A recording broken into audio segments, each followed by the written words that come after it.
మణుబోలు గ్రామంలోని శ్రీ షిరిడి సాయిబాబా మందిరంలో గురువారం రాత్రి స్వామివారికి ఘనంగా పల్లకి సేవ కార్యక్రమం నిర్వహించారు.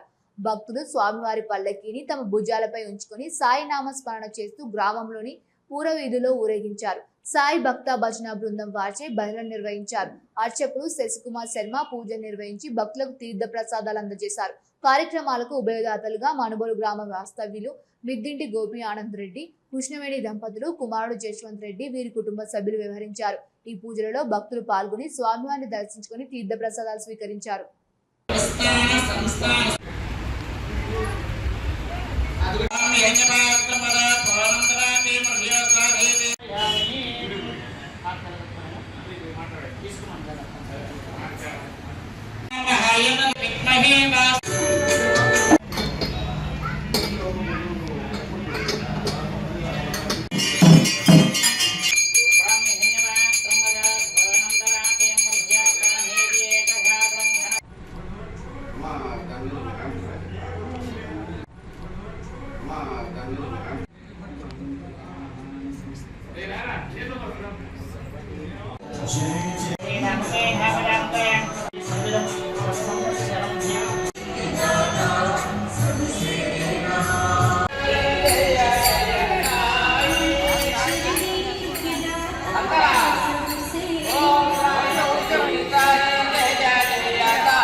ఓం సాయి సాయి ఓం సాయి శ్రీ సాయి జయ జయ సాయి ఓం సాయి శ్రీ సాయి జయ జయ శ్రీ సాయి జయ జయ సాయి ఓం సాయి శ్రీ సాయి జయ జయ సాయి ఓం సాయి శ్రీ